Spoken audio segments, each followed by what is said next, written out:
up, y'all? It's your girl Tamara Lachey, and I am back with part 2 of my video. Sorry I kept y'all waiting so long, but I had to make sure that I do my duty and get back to y'all and give y'all the rest of the tea, right? Rest of the tea regarding how I reconnected with my best friend after her and I hadn't seen each other in 6 years. Her and I had been friends for over 17 years, right? So long story short, I go into her office and we hug each other. We immediately began to cry when we hugged each other. Our energy was good. Her spirit was good. It felt as if I was reconnected with my friend again. One of the things about our friendship is that our energies always align, and I felt good like being in her presence. At that moment, her and I did not discuss the elephant in the room. We pretty much just got distracted by talking about work all the time.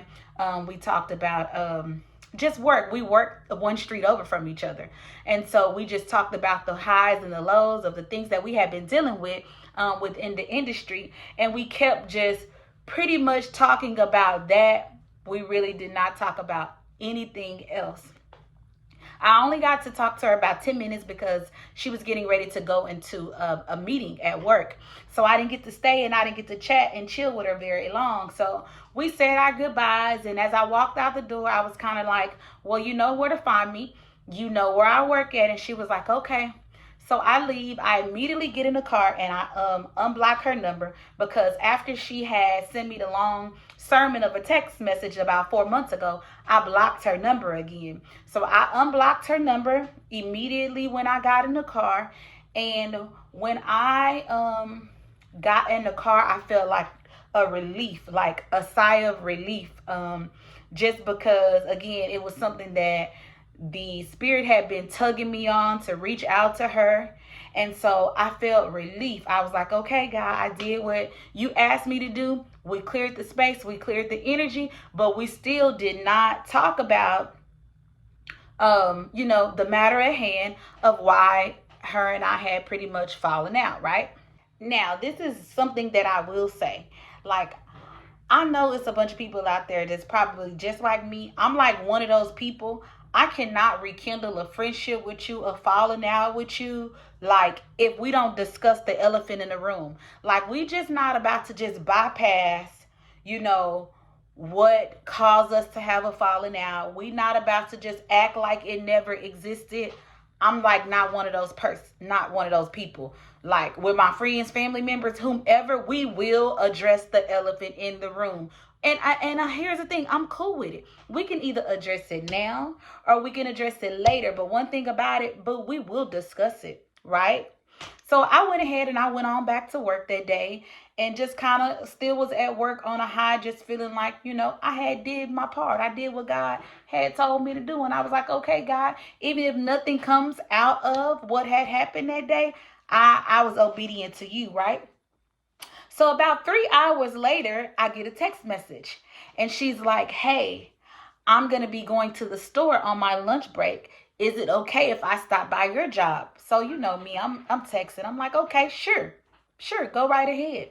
I was going to have a easy work day that day at the end of the day. So I was cool. Everything was cool with her stopping by or whatever.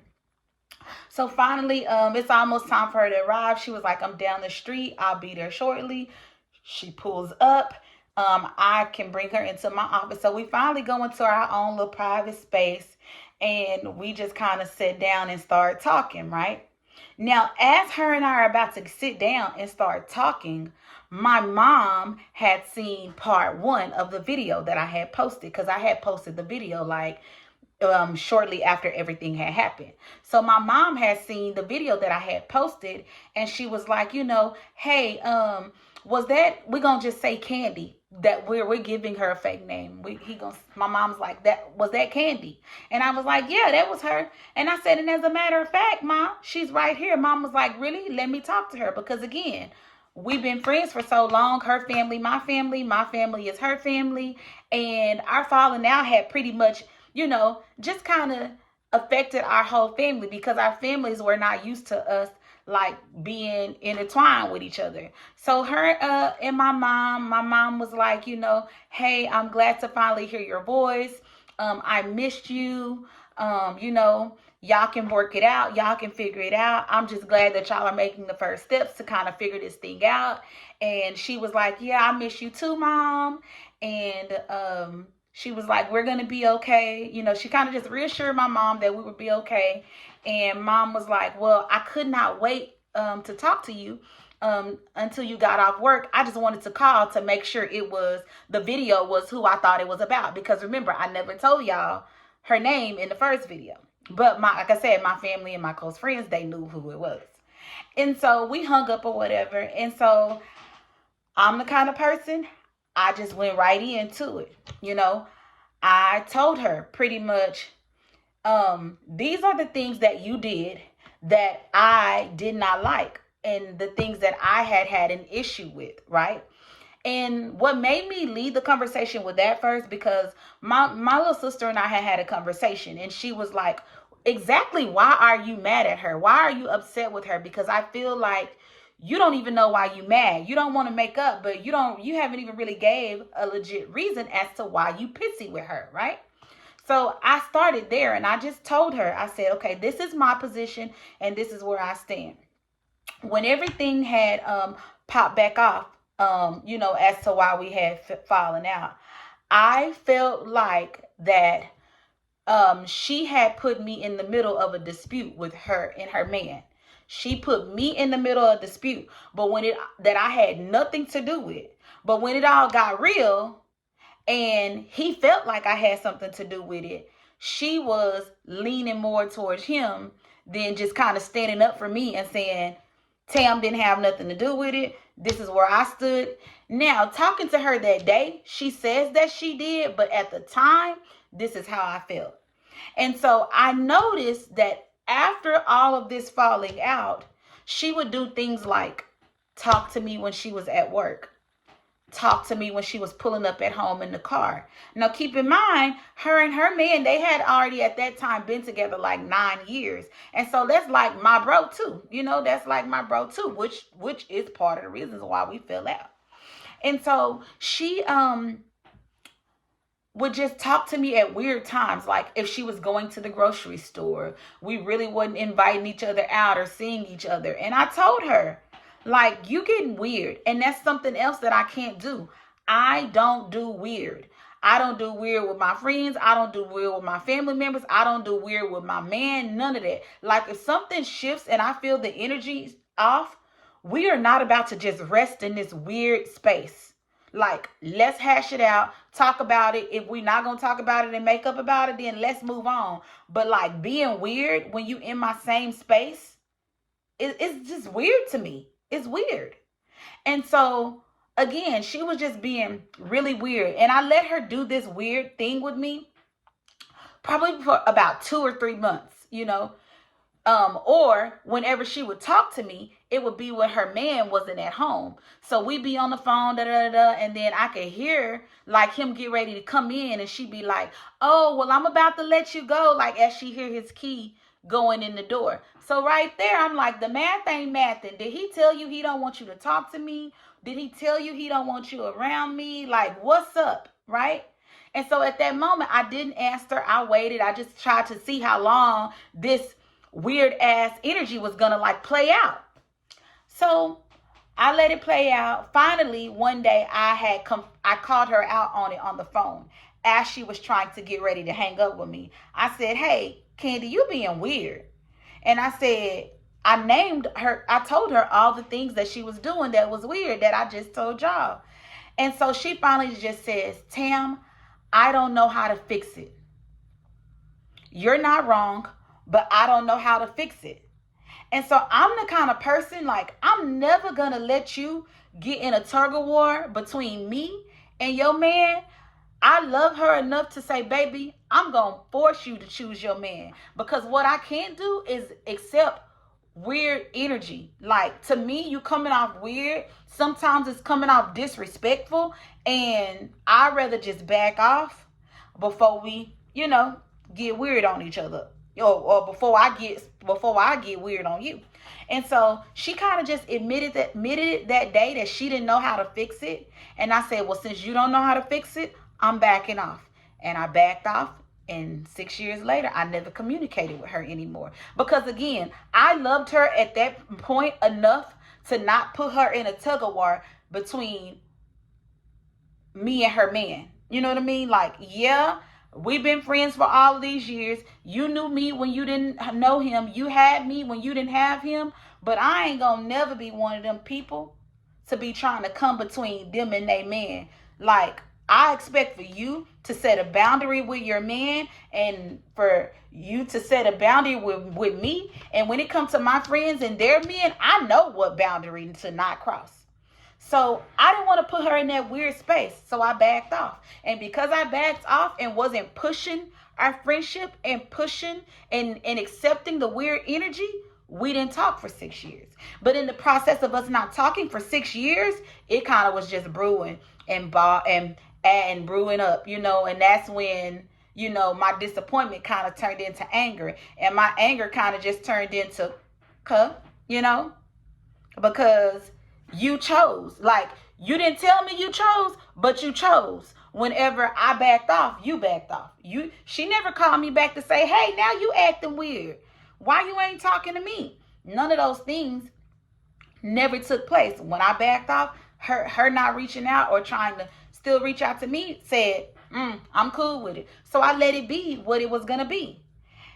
And she said, well, I want to tell you that to this day, he still feels like that you influenced me to do something that wasn't right. He still is upset with you. And I said, and here's where I stand. Whenever you made the first attempt to reach out to me, it made me wonder, like, did you have a conversation with your man about wanting to, mend our friendship? Because mending our friendship was going to open up something else for them. Like, I'm cool over here because now I done forgave you. I'm free with it. I know the truth. And that was something else I told her when her and I sit down. You know the truth as well as I do as to why we are not friends and why we fell out. And there is no way that you and I can make up without addressing your man. It was no way. No way her and I could make up. I want to add this as a little insert too, y'all. Sometimes in friendships, I think as women, we stay friends with people for so long and they spouses become our friends, or they spouse become, that's bro, or that's sis. You know how we build these relationships / friendships based off of that center person. And that's kind of what had happened with her and I. She had been with him so long. That's like my bro. That's my kid's uncle. We were always together. So that's kind of what happened. Well, one thing that we have to understand is when we that close with people, and especially our friends' mates or our friends' spouses, they feel like they know us. They feel like they know us better than we know us and better than your friend knows us. And I feel like because her husband now, because that's what else I forgot to tell y'all. At the time when we had fallen out, they were not married to each other. They got married shortly after, the big falling out. But I still attended their wedding and I still was supportive of them. After the wedding was when we stopped talking to each other. And so back to the point that I was trying to make, her man has seen me in every season of my life. He's seen me out here in having my hot girl summers when my kids are with their fathers. So because of that, he's able to make his own perception of she influenced you to do bad. When in reality, she got her own mind. She did what she wanted to do. And even when I kept telling her that what she was going to be doing was going to backfire on the both of us, she still wanted to do it. And so I felt like in that part of our friendship, like I was just being a good friend to her as she was to me. In all of my season of wrongdoing, she would always just say stuff like, you don't need to be doing it. Where you going, where you gonna be at. Like she would always just let me know you're wrong.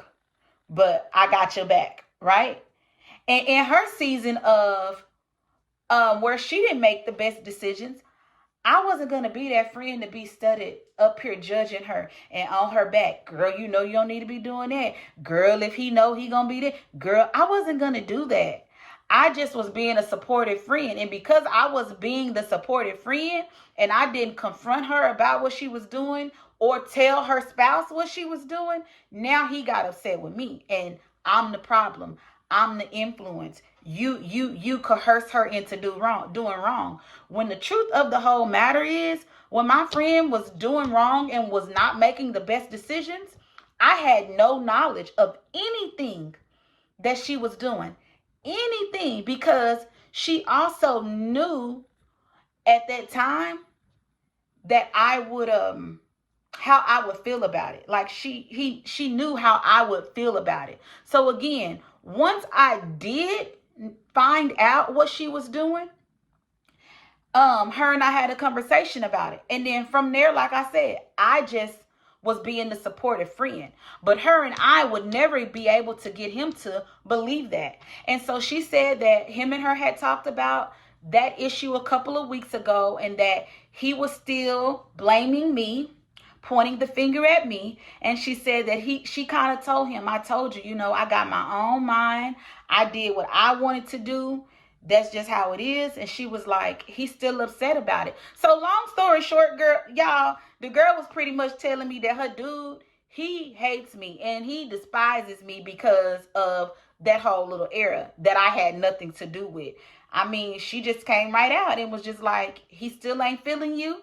And so again, I asked her, if your man, now your husband, isn't still feeling me and still trying to blame fault on me for something that you did wrong, how are we going to be friends? Like, how are we going to move on within our friendship? I just don't, yeah, I don't see how we would have been able to, how we going to be able to do it. So remember, this was last Friday when her and I sat down, and today is what, Wednesday going into Thursday, and I haven't heard from her. I haven't texted her. She hasn't texted me. I kind of just left it where it is. She had also told me that day, like, friend, everything that you said to me that day, it came to pass. I should have listened to you. And, it is what it is. This is where I'm at now. And she still, on my end, was taking accountability for her actions that caused us to fall out. And she was like, I apologize because even when you told me I shouldn't have been doing what I was doing, I went against the grain and did what I wanted to do. And she also apologized for not knowing how to confront her man on an issue or to set boundaries with him. Like, she had apologized for that part of it too. And we just kind of left with knowing that we didn't know where we were going to go in our friendship, that we were sure on that. And we were also still both sure on that because we had forgiven each other and that because we were in a different space with each other, that her man wasn't ready yet. He still was blaming me. He still despised me. He still had an issue with me. And she made it very clear that he wasn't there yet. And so, again, we didn't both know how our future looked with each other or our future friendship looked with each other. But we were clear on, where we got off with each other. And she had even asked me to, if the tables had turned, would you have, made it a point to tell my man about, everything that was going on? Because remember, now in her man's eyes, Tamara ain't my friend. She your friend. She knew what you was doing and she didn't tell on you. She's your friend. She ain't my friend. So in other words, he was like, she can't call me her friend no more. So now she's kind of like, with the tables being turned now, do you regret not saying something to him? And I was like, no, because in my world, girl code is girl code. Bitch, you my friend. My loyalty was with her. My loyalty wasn't with him. I don't owe him nothing. And FYI, I ain't no coochie watcher. I don't watch what other people do with their coochie. It wasn't for me to. So because I didn't give up the tea to her man in reference to her, he felt like, oh, she knew, she was the conniving, she was the mastermind behind all this. So again, I tell y'all, be mindful of what we put out there to our spouses, our spouses friends, and our people that we in a relationship, their friends, because when it get real, they gonna judge you based off of your behavior, based off of what you put out. They gonna judge you. And not only are they going to judge you, but they're going to be trying to, decipher the influence that you have over that particular friend. So in this case scenario, y'all, like, they both know, like, I'm that person. Like, I'm a little book smart and street smart too. And so pretty much if I tell you that 2 + 2 = this and carry the one, that's what it is. And so men who have these controlling spirits and they don't want their woman to be influenced by nobody else, because once I get in her ear and I start motivating her and I start encouraging her, because in their mind though, she encouraging you to do wrong. She you know in a man's mind, you got all of this bad perception of me, but really I'm over here on this end of my friend, just being a cheerleader for her and motivating her mentally, physically, spiritually, praying for her. I'm like motivating her and just being that person and being that friendship. And when men see women together and they have that kind of bond and they have that type of friendship, they become jealous and they become envious because they don't have that kind of friendship and they don't kind of have what we had. And truth of the matter is, they never had what we had, and they will never have what we have, because we just been friends for so long. Like, I know you had those friendships where I can just be Shay, she can just be her. Like, it gets down. We know the good, the bad, the ugly, the pretty, the shitty, you name it. And so these men, you get with them and then they be so caught up in watching me. You caught up in watching me and watching what I'm doing when you got your eyes on the wrong thing anyway. So what they do is they try everything tooth and nail now to create a wedge between you and that person. And that's what has happened with her and I. He know, like, I'm going to be that person. And when I do have influence, it's influence in a good way. I'm going to be that person that's in her ear. Now, this what that is. Especially if she asking me, I'm giving it.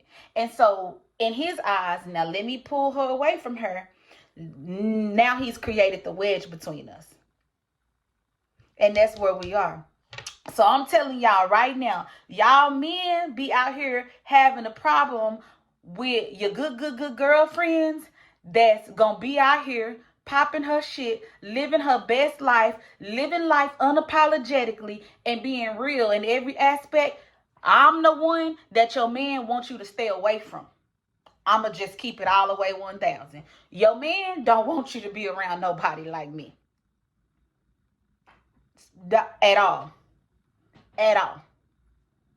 And so people like me, we end up losing friends, not having a lot of friends, or, getting side-eyed, because I'm the friend that you go and you pillow talk all my business to with your man. That's another thing, too, that we got to be mindful of. Like, we got to stop laying on our pillows with these men, laying on our pillows with our spouses and with our mates, talking all of our friends' business. When I tell y'all, this whole experience, like, taught me a whole outlook on life, friendship, relationships, all of that. One, it taught me that anybody is disposable. Anybody can go. We rock too long. And for me to just lose my friend like that over something that didn't even have nothing to do with me, that's one thing that it taught me. Second thing it taught me, like, be mindful of what you do and how you move in front of people, right? Third thing it taught me was, I don't go and lay on my pillow and talk all my friends' business with my man, because his business ain't y'all business and y'all business ain't his business. Because when I'm telling him y'all business, he's coming up with his own judgment. Who you say she was? What you say she do? She did what? That's how it go. I'm just giving y'all the real on how it go. Cause I one thing y'all need to know is these men, they be wanting to gossip and want tea more than women. So they ready to lay down. Tell me about your day, honey. And that's where you on here. Let me tell you about Keisha. Let me tell you about Tasha. Let me tell you about Nate. And you telling all of your friends' business while he just sitting back, waiting for that moment where he gonna be able to say, she influenced you. She this. She that. Who her man? Why she can't keep a man? Why she keep getting married? Why this? Why that? Be mindful. Be mindful. Or you can always just live life like I do, unapologetically, because at the end of the day, it ain't nobody on this earth that can shame me about nothing. So again, y'all, I don't know what the future holds for our relationships. But I hope that you were able to take some things away from this video. I hope that you were able to make it right within yourself, because I think it says something like, don't let the sun go down. You know, like, don't let the sun go down and you haven't made certain relationships right. And again, it's something how we can forgive these men for cheating on us time after time, having kids on us time after time, dragging us through the mud time after time, but we don't even forgive our good girlfriends, and we don't forgive our family members. One thing about our family members, we didn't choose them. God chose them. They were already with us. We chose friends. We choose friendships. So there is a difference. So we can forgive these men at their worst, but we won't even like make amends with our friends after we have a falling out. And so you don't want to let the sun go down before you make amends. You don't want to harbor that hatred, that anger, that frustration, because at the end of the day, forgiveness is not for the other person, it's for you. Forgiveness is always for you. And there is always glory on the other side of forgiveness, because it's about you. And when you forgive for you, you able to smile about it. You ain't mad about it no more. You ain't wishing nobody no ill harm. You ain't wishing harm upon folks. You just go about your life, and you go about your day. So where I'm at with it now, I've forgiven them. I've forgiven myself for any wrongdoing that I may have played in the situation, in the way that I had the ability to maybe not look the best in someone else's eyes, that now made them and allowed them to make a judgment against me. I forgive myself for those things and for those behaviors that I may have done in the past that made someone look at me in that way. I'm not angry about it. I'm okay with it. Because that forgiveness and me being able to forgive and me being able to reach out, that was for me. That was for me. So I hope y'all are able to take away, if nothing else, take that away from this video. You have to learn to forgive people. You got to learn to love people just where they are. You got to learn that forgiveness is for you. It ain't for nobody else. I love y'all. Thank y'all for watching. Hey, do me a little favor and hit that little bell so that every time I post a new video, you're going to get notified. Hit that little bell. You're going to get notified every time I come out with another video. And share the videos. Again, I am Tamara Lachey. Thank y'all for watching.